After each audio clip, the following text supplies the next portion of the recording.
Welcome back. It's time to talk about DB Corp's Q1 earnings. Company saw 50% surge in net profit year-on-year, while margins were aided by advertising revenue growth.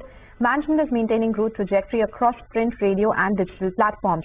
To discuss more on the Q1 performance, Girish Agarwal, Promoter Director at DB Corp, joins us now. Mr. Agarwal, good afternoon. Thank you so much for joining us. Well, as always, the first question will be that yes, Q1 was strong. What is the outlook for FY25? Because it has been a very strong FY24 overall. What are the triggers now, and will you be able to maintain this 600 crore of revenue run rate throughout the year? So I think what we are waiting for is the budget. Because the monsoon so far looks good, and if the budget also goes in the same direction, then I think this year would be also another stellar year. So what kind of spends are you expecting, post-budget? How did Q1 pan out in terms of advertising spends by corporates as well? And what is it that you're anticipating or expecting from the budget that can act as a kick or as a trigger for you?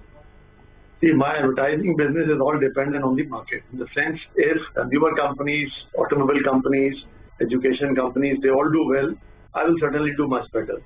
So for example, if this budget gives certain benefits to all these sectors, and increase the consumer uptake in the market, and I'm very confident that this will help advertising to go up. Because for me, all the sectors, automobile, real estate, banking, finance, jewelry, all of these sectors are fighting for me. So I'm very hopeful that this budget will take care of them, and they in turn will take care of me. Well, there is an expectation there could be some relief to boost rural consumption, which has already been doing well in Q1 for sure. What really worked in terms of margins as well was that newsprint prices came down drastically in last couple of quarters. Now some of these companies have gone ahead and increased paper prices. Is that impacting newsprint paper prices as well? So what's your take in terms of margins? The 27% mark, is it maintainable? See, last year we were at almost 57,000 rupees per ton on this quarter, and this year we are at almost 47,000 tons. So there is a sharp decline. And I'm not worried about the mills raising the price. I'm more concerned about the freight. Because of the international affairs, the freight cost has gone up in last quarter. So I'm more worried about that.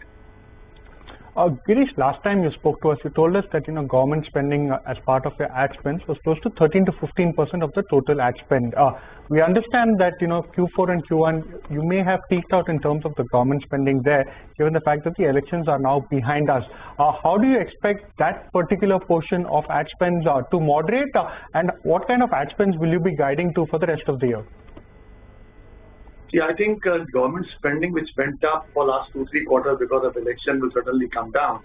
But having said that, other sectors, should fire. I'm very hopeful on the other sectors that looking at the overall growth in their country, I'm sure those sectors will help me to continue this kind of growth. Mr. Agarwal, coming back to the margin point, I wanted to understand, because a lot of companies have spoken about, freight rates going higher, and that is impacting raw material prices. There are no two ways about it. In that case, what happens to margins? Because margins have been improving for you. I've just been looking at the trends as well, and there's been a substantial increase here. Do you think it will stabilize and there's not really a room for improvement from here on? From 24% last year, we came this year to 31% margin, EBITDA margin. So I think this 31% margin EBITDA is a good number. It should stay around 1% here and there. Okay. Girish, you mentioned that the digital platform will be a powerful pillar of growth.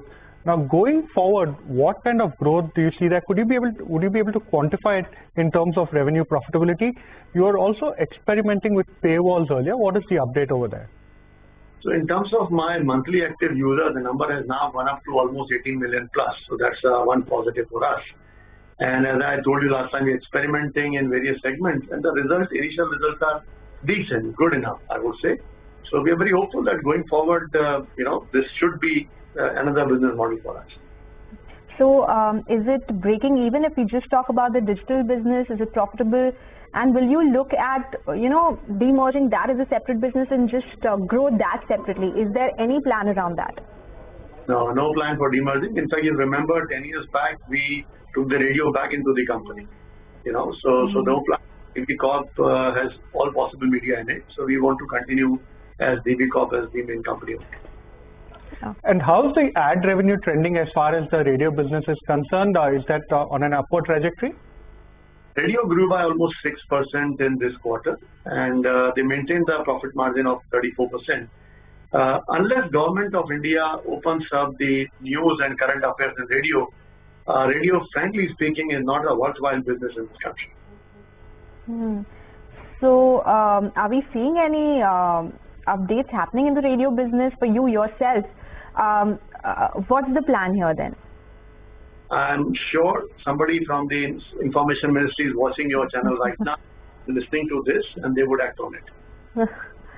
Okay, all right. Mr. Agarwal, thank you so much for joining us. Always a pleasure speaking with you. That's the word coming in from DB Corp. Strong set of numbers, but the stock has done really well, and we are seeing some profit booking right now.